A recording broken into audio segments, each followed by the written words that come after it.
L'essai de résilience consiste à rompre en flexion par choc une éprouvette métallique entaillée et à mesurer l'énergie absorbée par la rupture. L'éprouvette la plus utilisée a la forme d'un barreau prismatique de section carrée de 10 mm de côté et de 55 mm de long.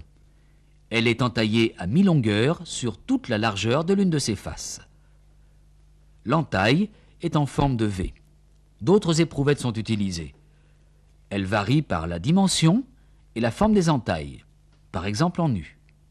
La machine spéciale sur laquelle les éprouvettes sont rompues s'appelle mouton pendule Charpie. Cette machine est constituée d'un bâti fixé au sol et d'un pendule en acier forgé. Celui-ci a la forme d'un disque présentant un couteau. Armé, le pendule est immobilisé en position haute par un doigt d'accrochage. Montons le disque en position haute. Mettons cette aiguille sur le zéro. Réalisons l'opération à vide, c'est-à-dire sans éprouvette. Le couteau du disque est à une hauteur grand H. Libéré, il remonte à une hauteur grand H. Le pendule a entraîné dans sa course l'aiguille, donnant une valeur en degrés. Revoyons l'opération. Le doigt a entraîné l'aiguille. Recommençons l'opération avec une éprouvette. Elle est positionnée en partie basse du mouton pendule. Placée horizontalement et mise en appui à ses extrémités, l'éprouvette est centrée de manière à ce que le couteau de la masse tombante la frappe du côté opposé à l'entaille. Libéré, le pendule du mouton tombe en pivotant autour de l'axe, casse l'éprouvette de résilience et poursuit sa trajectoire, mue par l'énergie qui lui reste. Revoyons ce qui s'est passé. On va libérer la masse d'une hauteur grand H. Plaçons l'éprouvette.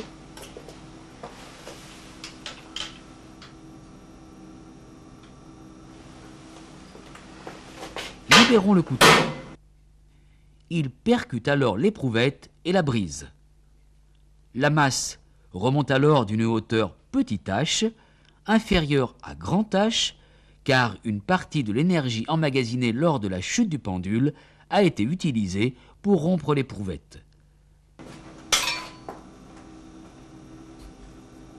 Un doigt solidaire du bras mobile a entraîné l'aiguille qui donne l'angle de remontée maximale, ici 90 degrés. Reportons cet angle sur une table de conversion. Elle permet de déterminer l'énergie kV exprimée en joules ou la résilience kCV exprimée en joules par centimètre carré. Prenons une autre éprouvette.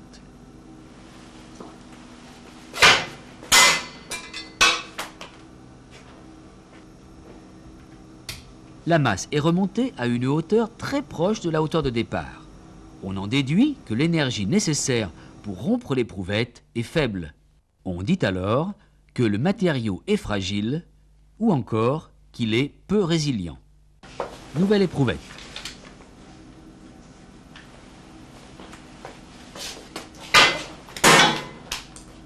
Au contraire de la précédente, la masse remonte à une hauteur plus faible.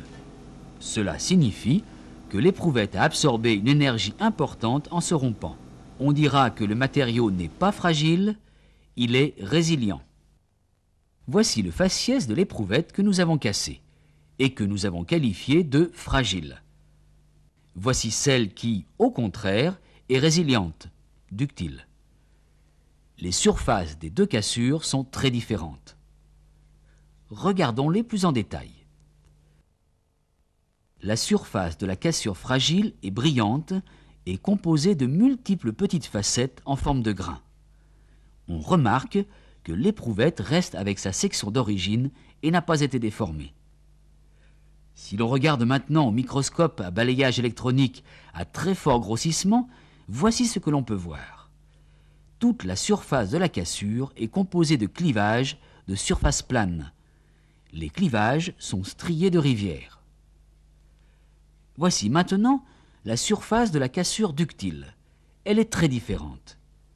Le faciès est à nerfs, avec des plages mates et grisâtres. L'éprouvette présente une déformation importante et on peut mesurer une expansion latérale significative. Au microscope à balayage électronique, l'aspect de la surface est aussi très différent. Le faciès de la cassure est composé de cupules, de petites cuvettes. L'essai de résilience se pratique à température ambiante. Toutefois, il est fréquent d'effectuer des essais à basse température, moins 20, moins 40 degrés Celsius par exemple, et même à très basse température pour certains matériaux, moins 100, moins 196 degrés Celsius dans l'azote liquide. Pour effectuer de tels essais, les éprouvettes sont refroidies dans des mélanges réfrigérants dont la température est soigneusement contrôlée et régulée. Pour les aciers faiblement alliés, on note une décroissance de l'énergie de rupture au fur et à mesure que la température d'essai baisse. Pour les basses températures, on obtient des ruptures fragiles et les énergies de rupture sont faibles.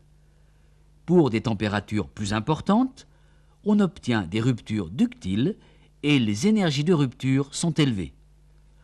Entre ces deux modes de rupture, on se trouve dans la zone de transition et l'éprouvette présente des ruptures mixtes, fragiles et ductiles. L'ensemble de la courbe s'appelle une courbe de transition. Elle varie en fonction de nombreux facteurs, comme par exemple la composition chimique du matériau, la structure métallographique, le mode de transformation. Une pièce forgée comme présentée ici donnerait des valeurs différentes d'une pièce moulée, et bien sûr, l'endroit où l'on prélèvera les éprouvettes dans une soudure. En effet, l'espace métallique soudé n'est pas formé d'une structure homogène. La zone fondue présente une cristallisation grossière, orientée et ségrégée. Les zones affectées thermiquement ont subi des traitements complexes. Lorsque la soudure est effectuée en plusieurs passes, il y a recouvrement des zones. Mais comment va-t-on placer une éprouvette de résilience dans ces différentes zones de structure très différentes? Sur cette soudure multipasse, on peut prélever des éprouvettes de résilience à différents endroits. Suivant l'emplacement, l'éprouvette sera rompue dans des zones présentant des structures différentes. Gros grains, brut de solidification, métal régénéré, etc. Et pour chaque éprouvette, les résultats seront fort différents. On comprend facilement que le problème du positionnement des éprouvettes entaillées est un problème délicat.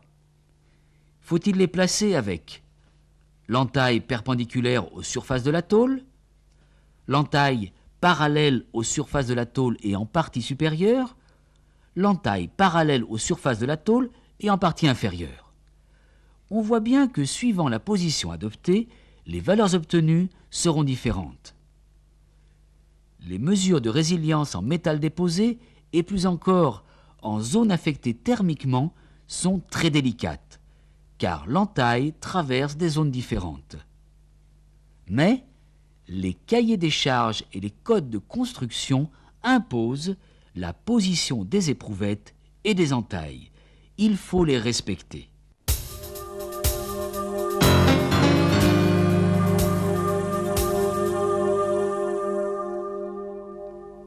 Si l'essai de résilience est un essai mécanique destructif relativement aisé à mettre en œuvre, il y a lieu de respecter un certain nombre de règles, notamment dans le positionnement des éprouvettes et des entailles.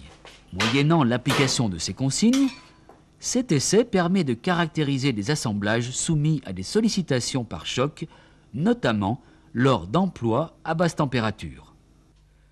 Cette notion de résilience et de rupture fragile est très importante, car elle permet d'éviter la rupture brutale d'appareils à pression, de navires, de pipelines, d'ouvrages d'art, etc.